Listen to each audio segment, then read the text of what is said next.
এই দুনিয়ার পুরো জীবনটা এটা হচ্ছে লালসাময় একটা জীবন, লোভ, মরিচিকা, মায়াজাল। এই মায়াজালে আমরা আটকে আছি, ফলে মৃত্যুর কথা আমরা ভুলে গিয়েছি। পাগলের মতো ছুটছি, আরো টাকা লাগবে, আরো খ্যাতি লাগবে, আরো যশ লাগবে, আরো দাপট লাগবে। আমার এত টাকা দিয়ে কি হবে, এত সম্পদ দিয়ে কি হবে, এত ব্যস্ততা দিয়ে কি হবে? তোমার স্টপ, থামো, অনেক হয়েছে। আনন্দ থামো, take a rest, take a breath and think about death. Think that you have to go back to your Lord. একটু বসেন না, একটু ভাবেন যে আমাকে চলে যেতে হবে, চলে যেতে হবে। এগুলো এই ব্যস্ততা, এগুলো থাকবে, থাকবো না আমি।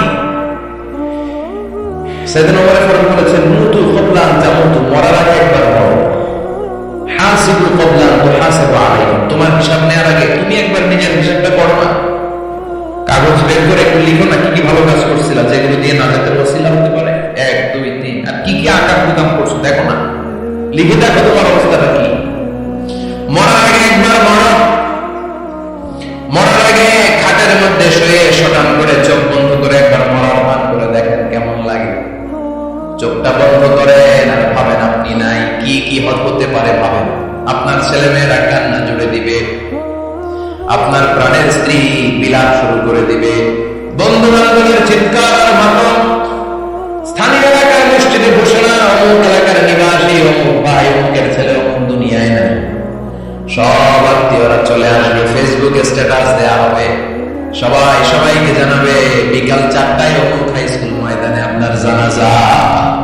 ছুটে আসবে সবাই, ছুটে আসবে আপনাকে শেষ বিদায় দিতে, গুড বাই জানানোর জন্য, আর ওয়াদা বিদায় জানাতে আসবে সবাই।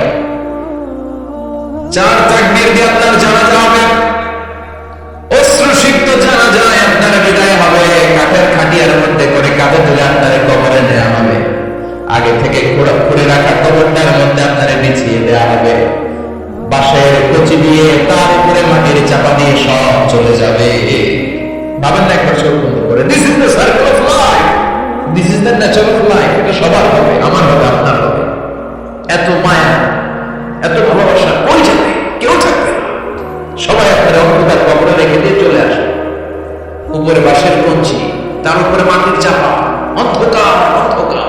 এই অন্ধকার যেন শেষ হতে চায় না, শুধুই অন্ধকার, ঠিক কিনা? এজন্য আমাদের চলে যেতে হবে।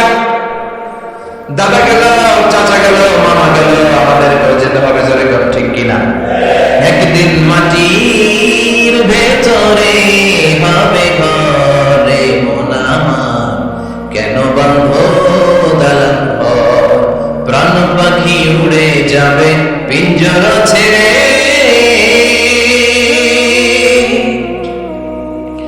ধরা ধরে সবই রবে, তুমি যাবে চলে। বন্ধু বান্ধব যত, মাতা পিতা যারা সুত, সবই হবে তোমার পরে।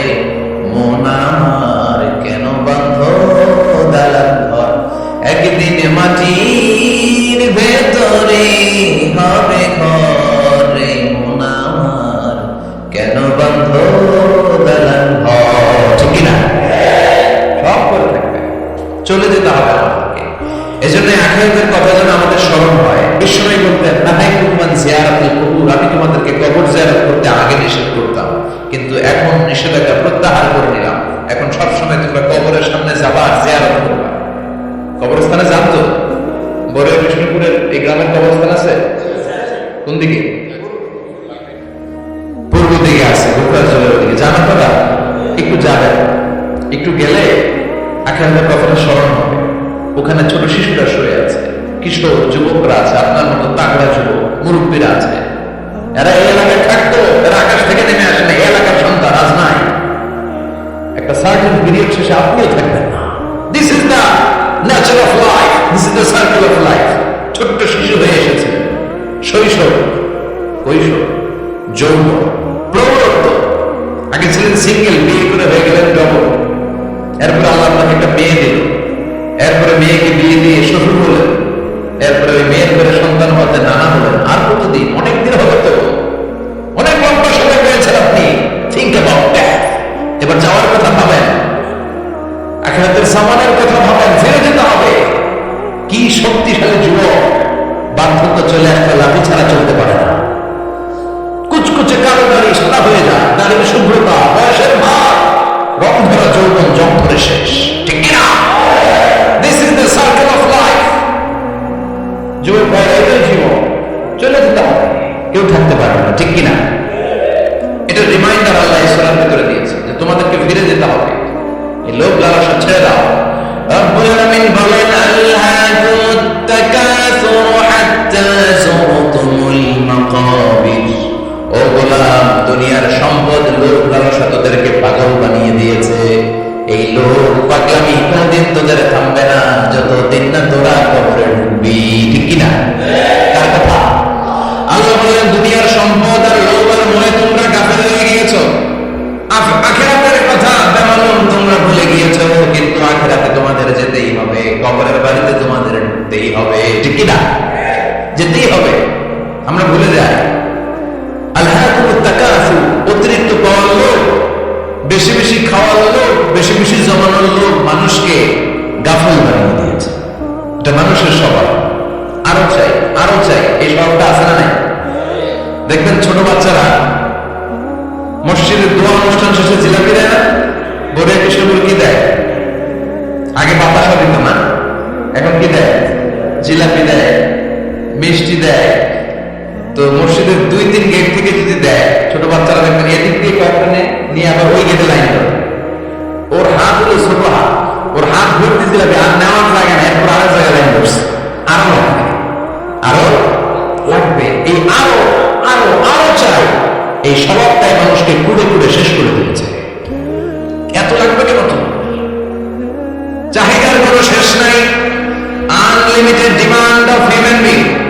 যার আছে বেশি তার চাই বেশি, যার সাইকেল আছে তার হোন্ডা চাই, হোন্ডা আছে তো প্রাইভেট কার চাই, প্রাইভেট কার আছে তো প্লেন চাই, প্লেন আছে তো হেলিকপ্টার চাই, হেলিকপ্টার আছে তো ওইটা চাই, ওইটা আছে তো সেটা চাই, ঠিক কিনা?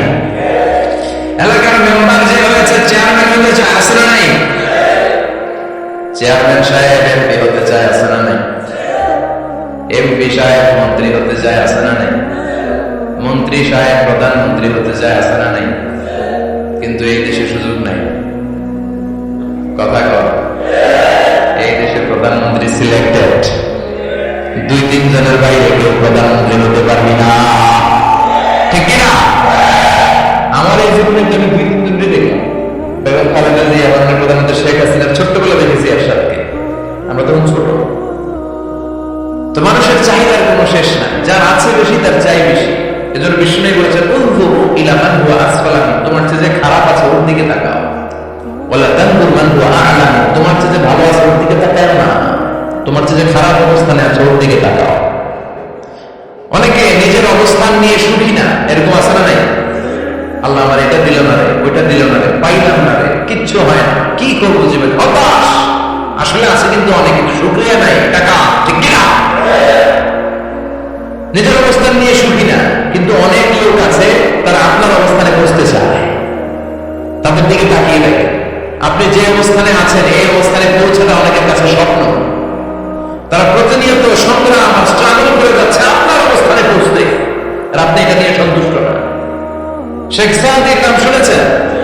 বালাগাল হুদা কাশাফাত দুজা, এই কবিতাটা রচয়িতা, ইরানের বিখ্যাত এক কবি। উনি একবার আর্থিক সমস্যার মধ্যে দিয়ে সময় কাটাচ্ছেন, টাকা নাই, পয়সা নাই, পায়ে দেওয়ার মতো জুতা নেই। উনি খুব দুঃখ পেলেন, ভাইরে আমি ইরানের এত বড় কবি, আমার পায়ে দেওয়ার মতো জুতা নাই। দুঃখ ভরা মন নিয়ে রাস্তায় হাঁটতে বেরোলেন। হাঁটতে হাঁটতে হঠাৎ দেখলেন একটা লোক শুয়ে শুয়ে কাছে, ওই লোকটা 2টা পাই নাই, পাই নাই। উনি সেজদায় পড়ে গেলেন, আল্লাহর কাছে ক্ষমা চাইলেন, আল্লাহ অনেক দিয়েছো, শুকর আলহামদুলিল্লাহ। এজন্য যেই পরিস্থিতিতে থাকি না কেন আমরা কি করবো? জোরে বলেন, কি করবো? এজন্য কানাআতু মিনাল ইসলাম, অল্পে তুষ্ট থাকার নাম হলো ইসলাম।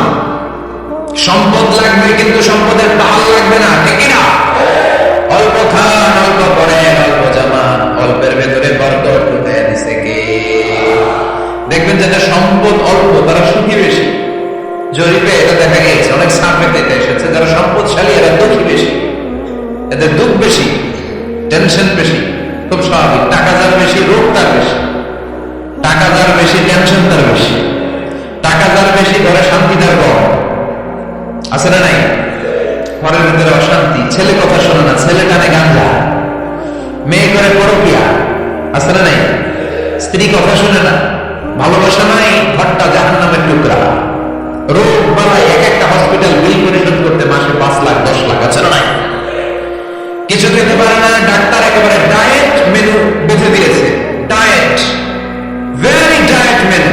এটা এটা এটা এটা কিছুই খাবেন না, শুধু গরু খাবেন না, খাসি খাবেন না, চিংড়ি খাবেন না, খালি ঘাস খাবেন। ইচ্ছে মতো ঘাস খাবেন, মানে ঘাস জাতীয় যত আইটেম আছে সব খাবেন। শাক খাবেন, সবজি খাবেন, সালাদ খাবেন। গরু, চিংড়ি, মুরগি, গোশত, ইলিশ কিছু খেতে পারেন। তাহলে রোগ বেশি, খাওয়ার মজা নাই, ঘরে সাংসারিক শান্তি নাই, খালি বেড়ানোর বেড়া। ঠিক কিনা? কিন্তু সম্পদের পাহাড় ঘুরেছে। আর অল্প যারা খায়, অল্প করে, রিক্সাওয়ালা, কুলিওয়ালা, অল্প বেতনের চাকরি, কিন্তু হক হালালি মেনে চলে, দেখবেন শান্তি আছে অনেক। হ্যাঁ, বাসা ভাড়া দেয়, ফ্যামিলি চালায়, বাচ্চাদের স্কুল বিল, এরপরও মাস শেষে 1-2 হাজার টাকা হাতে থেকে যায়। আরো প্রতি মাসে 10 কোটি টাকা ইনকাম, তারপরও ব্যাংকে ঋণ আছে না নাই? সুখ কারে বলে? কিভাবে আপনি সুখকে ডিফাইন করবেন? সুখ তো টাকায় কেনা যায় না। শান্তি টাকা নিয়ে হয় না, শান্তি দেওয়ার মালিককে। শান্তি আছে অল্প খেয়ে শুকর করার মধ্যে, শান্তি আছে আলহামদুলিল্লাহর মধ্যে। চিল্লাই ওরা ঠিক কিনা? এজন্য অল্প খাবো, অল্প পড়বো, অল্প জামাবো, অল্পের ভেতরে বরকত দিয়েছে কে?